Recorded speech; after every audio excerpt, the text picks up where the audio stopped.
नमस्कार मित्रांनो, शिक्षक भरतीच्या संदर्भाने अतिशय महत्त्वाच्या अशा अपडेट आपण आजच्या व्हिडिओमध्ये पाहणार आहोत.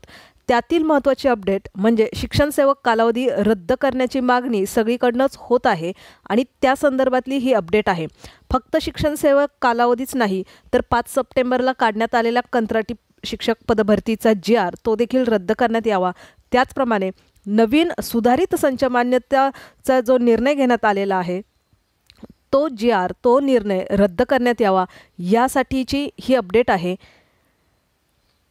शिक्षण सेवक कालावधी रद्द करा.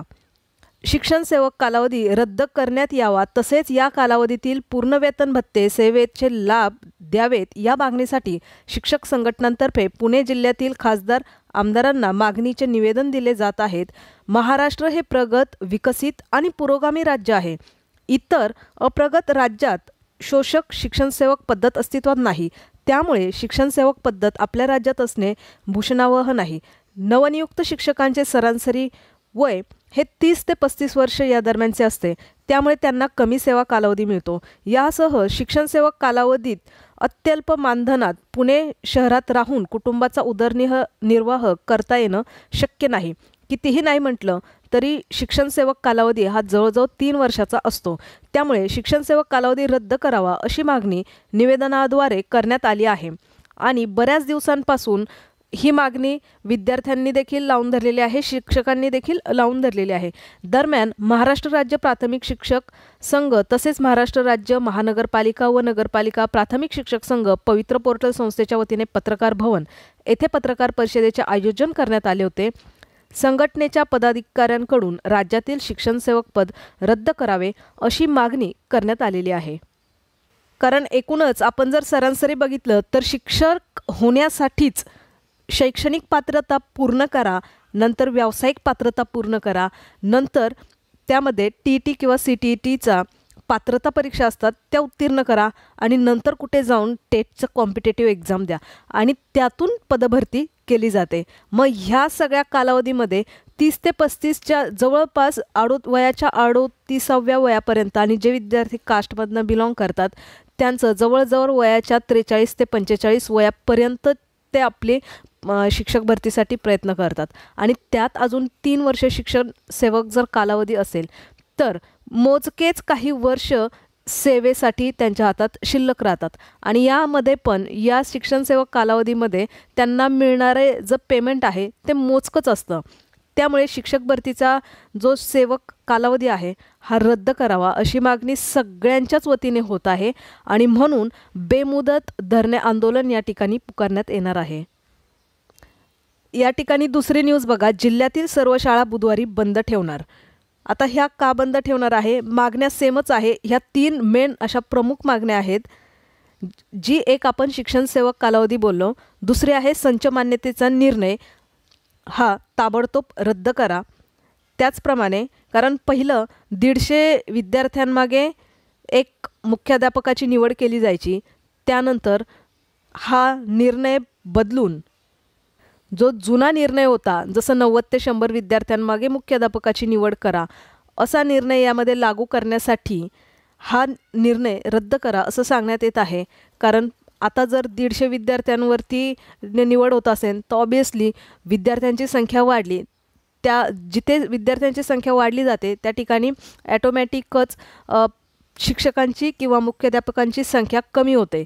म्हणजे कमी बिंदू, कमी जागा असतात आणि जे ऑलरेडी पदभरती झालेली असते त्या जागा ह्या अतिरिक्त ठरतात. त्यामुळे संच मान्यतेचे निकष बदलण्यात यावे आणि 5 सप्टेंबरचा जो GR आहे कंत्राटी शिक्षक पदभरतीचा, मग त्यामध्ये 20-20 पटसंख्या असेल, सेवानिवृत्त शिक्षक असेल किंवा 1 वर्षासाठीच्या कालावधीसाठी तात्पुरत्या स्वरूपातील शिक्षक असेल, मग हा जो कंत्राटी भरतीचा निर्णय आहे ऑफिशियली तो रद्द करण्यात यावा. अशा अनेक मागण्यांसाठी कोल्हापूर जिल्हा शैक्षणिक व्यासपीठाच्या वतीने येत्या बुधवारी 25 तारखेला कोल्हापूर जिल्ह्यातील प्राथमिक, माध्यमिक व उच्च माध्यमिक शाळा बंद ठेवून जिल्हाधिकारी कार्यालयासमोर महामोर्चा काढण्याचा निर्णय कोल्हापूर जिल्हा शैक्षणिक व्यासपीठ व मुख्याध्यापक संघ यांच्या सभेत घेण्यात आला. फक्त ह्या एकाच ठिकाणी नाही तर राज्यातील सर्व शाळा अगदी ही सगळ्या महाराष्ट्रातील सगळ्या जिल्ह्यांमध्ये अशा प्रकारची भूमिका ही घेण्यात येणार आहे. त्यामुळे ही सभा मुख्याध्यापक संघाच्या विद्याभवन सभागृहात शनिवारी झाली. आमदार संजय आसगावकर माजी आमदार आहेत, शिक्षण नेते आहेत, यांच्या अध्यक्षतेखाली ही सभा झाली आणि जिल्ह्यातील सर्व शिक्षकांनी 25 सप्टेंबरला सकाळी 11:30 वाजता या हॉलमध्ये एकत्र येण्याचं आवाहन या ठिकाणी केलेलं आहे आणि हा GR रद्द करण्याची मागणी या आंदोलनातून पुढे दिसून येईल. आता एक म्हणजे शिक्षण सेवक कालावधी आहे, दुसरं म्हणजे नवीन संच मान्यतेचा जो निर्णय आहे तो, आणि तिसरं म्हणजे कंत्राटी पदभरतीचा 5 सप्टेंबरला शिक्षक दिनाच्या दिवशीच हा निर्णय प्रसिद्ध केलेला आहे ऑफिशियल वेबसाईटला. तर हे 3 महत्त्वाचे निर्णय हे रद्द करण्यासाठीचं हे बेमुदत धरणे आंदोलन आहे आणि सगळ्या ठिकाणी ह्या शाळा बंद ठेवण्याचा निर्णय घेतलेला आहे आणि याची तयारी देखील जवळजवळ 1 महिना झाला तेव्हापासून, कारण शिक्षण सेवक कालावधी हा मुद्दा आधीपासूनच होता.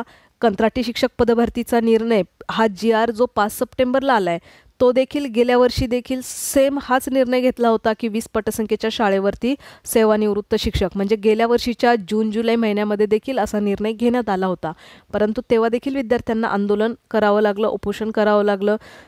तेव्हा देखील सर्व म्हणजे पालक, विद्यार्थी आणि सर्व क्षेत्रातील लोक तेव्हा एकत्र येऊन आंदोलनामध्ये सहभागी होत होते. सेम तसंच आता देखील हा GR कॅन्सल करण्यासाठी, हे महत्त्वपूर्ण बदल घडवून आणण्यासाठी बेमुदत आंदोलन करण्याचा इशारा दिलेला आहे आणि त्याचप्रमाणे सर्व शिक्षकांनी 1 दिवसाची रजा घेऊन शाळा बंद आंदोलन होणार आहे. कारण यामध्ये फक्त नवनियुक्त शिक्षक नाही तर विद्यार्थी, शिक्षक, पालक आणि जे शिक्षक म्हणून कामावरती रुजू आहेत ते सर्व शिक्षक यामध्ये सहभागी आहेत आणि म्हणून शाळा बंद आंदोलन आणि बेमुदत हे आंदोलन असणार आहे.